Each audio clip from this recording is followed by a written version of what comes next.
अस्सलामुअलैकुम dear students, आज मैं आपके लिए क्लास 10 जो कि कल आपका क्लास 10 का केमिस्ट्री का पेपर है, ठीक है, उसके कुछ इम्पोर्टेंट बनाए हैं मैंने। आप इसे अच्छे से रिवाइज़ कीजिएगा, इंशाल्लाह आपका कल का पेपर बहुत अच्छे से हो जाएगा, ठीक है ना। अभी तक आपकी तैयारी कंप्लीट हो चुकी होगी, एक दफ़ा इस दफ़ा इसको देख लीजिएगा। सेक्शन ए ऑब्जेक्टिव्स होता है, ये नॉर्मली इसका कोई वो नहीं होते, इम्पॉर्टेंट नहीं होते कि 10 इम्पॉर्टेंट निकालिए। आप 10 ईयर के जितने भी वो हैं फिल इन द ब्लैंक्स है वो अच्छे से कर लीजिएगा। उसके अलावा आपके बुक के एंड में MCQs दिए हुए हैं, ठीक है ना। उन MCQs को अच्छे से, सारे चैप्टर के MCQs को अच्छे से करके जाइएगा, आपका सेक्शन ए अच्छे से हो जाएगा। फिर सेक्शन बी और सी में कुछ इम्पोर्टेंट होते हैं शॉर्ट और लॉन्ग के, वो अच्छे से करके जाइएगा। सबसे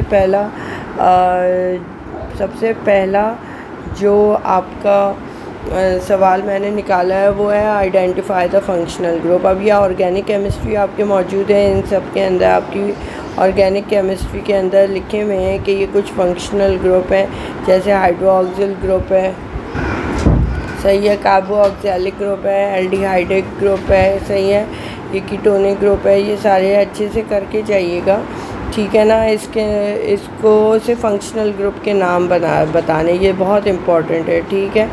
दूसरा आ जाता है enlist the major air pollutant and their sources that are primary and secondary air pollutant. सही है, आपने जो पोल्यूटेंट एनवायरनमेंट को ख़राब करने वाले जो भी केमिकल्स हैं या जो भी फ्यूम्स हैं जो भी हैं, उनको बताने के कौन कौन से एयर पोल्यूटेंट हैं जो कि हमारी एयर एनवायरनमेंट को ख़राब कर रही है। उसके अंदर दो तरह के होते हैं, प्राइमरी और सेकेंडरी, दोनों को अच्छे से बताइएगा कि कौन कौन से होते हैं। सिर्फ नाम लिखना है और एक वो बता दें, ठीक है, कि किस तरह से कर रहे हैं। उसके बाद न्यूट्रलाइजेशन रिएक्शन होता है कि एसिड और बेस जब मिलते हैं तो क्या बना देते हैं, सॉल्ट और वाटर। ये वाला न्यूट्रलाइजेशन रिएक्शन अच्छे से कर लीजिएगा इसकी। फिर एग्जाम्पल दे दीजिएगा, जैसे क्या कहते हैं,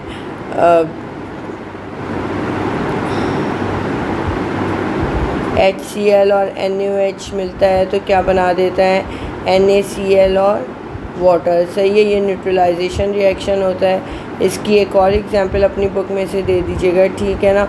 उसके बाद आ जाता है न्यूमेरिकल। ये न्यूमेरिकल आपके चैप्टर नंबर 1 में इक्विलिब्रियम का जो चैप्टर है उसका न्यूमेरिकल है, जिसके अंदर आपको आपकी बुक में एज इट इज़ दिया हुआ है। ये बहुत इंपॉर्टेंट न्यूमेरिकल है। इसके अंदर Kc आपको निकालना है, सारी कंसनट्रेशंस दी हुई हैं। आपकी कंसनट्रेशंस जो है ना Kc कंसनट्रेशंस के थ्रू निकल आती है, ठीक है ना। तो आप इसको अच्छे से करके जाइएगा, आपके बुक में मौजूद है ये वाला न्यूमेरिकल। इसके बाद pH और pOH को ये प्रूफ करना है, आपकी बुक में ये भी मौजूद है, ये बहुत इंपॉर्टेंट है। इसके अलावा pH निकालना है, ये वाला न्यूमेरिकल अच्छे से करके जाइएगा। फिर डिफरेंसेस बहुत आते हैं केमिस्ट्री के पेपर में, जैसे कि रिवर्सिबल और रिवर्सिबल रिएक्शन के बीच में जो डिफरेंस है, क्वालिटेटिव क्वांटिटेटिव एनालिसिस के बीच में डिफरेंसेस, हार्ट्स ऑफ वाटर के बीच में, फैट और ऑयल के बीच में डिफरेंसेस, अच्छे से रिवाइज़ कर लीजिएगा। फिर आ जाता है इक्विलिब्रियम एक्सप्रेशन। कुछ नहीं करना, आपने इसकी जो है ना इक्विलिब्रियम की एक्सप्रेशन लिखनी है कि प्रोडक्ट अपॉन रिएक्टेंट होता है जो कि Kc के बराबर होता है, ठीक है ना। आपने ये पूरी बस एक्सप्रेशन लिखें और छोड़ दें, और इसके अलावा कुछ भी नहीं करना, ये भी बहुत इंपॉर्टेंट है। इसके अलावा अब एसिड और बेसिस क्या होते हैं, आपने तीन आपकी बुक में दिए हुए हैं, लुईस, ब्रॉन्स्टेड और एरेनियस थ्योरी है। इन तीनों को अच्छे से रिवाइज़ कर लीजिएगा। इसमें क्या कहते हैं, कोई सी भी एक आ जाएगी, सही है, तीनों इम्पॉर्टेंट है। मतलब तीनों में से ये नहीं है कि लुईस ही आएगी, तीनों छोटी छोटी सी हैं, तीनों अच्छे से कर लीजिएगा, ठीक है। इसके अलावा डेफिनेशन जो कि केमिस्ट्री में बहुत इंपॉर्टेंट है, जो कि हर साल आती हैं, सही है। इसके अंदर ये कुछ डेफिनेशन है pH की, फंक्शनल ग्रुप की, homologous series, alkane, alkyne, buffer और कैटिनेशन, ये अच्छे से कर लीजिएगा, ठीक है ना। फिर आ जाता है आपका universal solvent. Water is universal solvent क्यों होता है? क्योंकि ये सबको अपने अंदर हल कर लेता है, ठीक है ना। आपको यही वजह लिखनी है, because it is a polar solvent and it can dissolve so many solute in it is called universal solvent. फिर Arrhenius theory is only applicable on the aqueous solution, ये आपके बुक में दिया हुआ है, ठीक है। ये बताइएगा change in altitude, change the temperature. अगर एल्टीट्यूड आप ऊपर जा रहे हैं या नीचे जा रहे हैं तो टेम्परेचर में चेंजेस आते हैं, ये भी आपकी बुक में दिया हुआ है, ये अच्छे से कर लीजिएगा।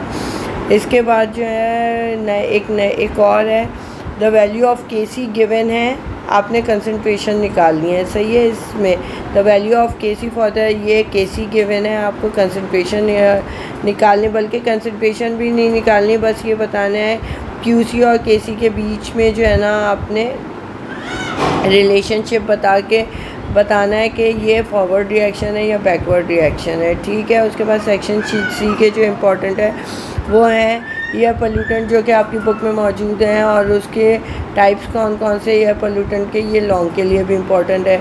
इक्विलिब्रियम क्या होता है, लॉ ऑफ मास एक्शन क्या है, ठीक है। Drive an expression for the equilibrium, ये अच्छे से कर लीजिएगा, ठीक है। What is salt, give preparation types and uses of salt, अच्छे से कर लीजिएगा। सॉल्ट बहुत इंपॉर्टेंट है इस साल के लिए। हार्ड वाटर क्या होता है, कैसे हम हार्ड टेम्प्रेरी और परमानेंट हार्डनेस रिमूव करते हैं, ये लॉन्ग के लिए बहुत इंपॉर्टेंट है। इसके अलावा एटमॉस्फेयर, कॉम्पोजिशन ऑफ एटमॉस्फेयर क्या होती हैं, क्या क्या चीज़ें जो है ना एटमॉस्फेयर में होती हैं, और उसके क्या कहते हैं, कौन कौन सी लेयर्स हैं, ये भी कर लीजिएगा। लेयर्स कौन कौन सी हैं, ठीक है ना। लेयर्स ऑफ एटमॉस्फेयर्स कौन कौन सी हैं, ये भी अच्छे से कर लीजिएगा, ठीक है।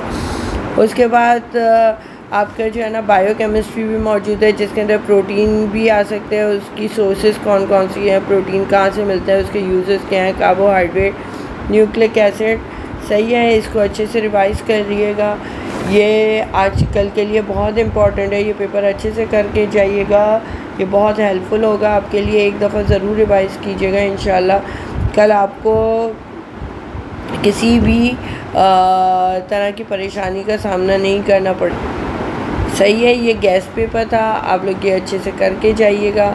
और अगर आपको मेरी वीडियो पसंद आई है तो इसको लाइक करें, चैनल को सब्सक्राइब करें और शेयर और कमेंट्स करें, ताकि मैं मज़ीद और आपके लिए ऐसी हेल्पफुल वीडियोस बना सकूं जो कि आपके लिए बहुत हेल्प करे, ठीक है ना। मेरे चैनल को सब्सक्राइब ज़रूर कीजिएगा ताकि मुझे भी मोटिवेशन हो कि मैं मज़ीद आपके लिए और अच्छी अच्छी वीडियोस बना सकूं। Thank you. अल्लाह हाफ़िज़ स्टूडेंट्स।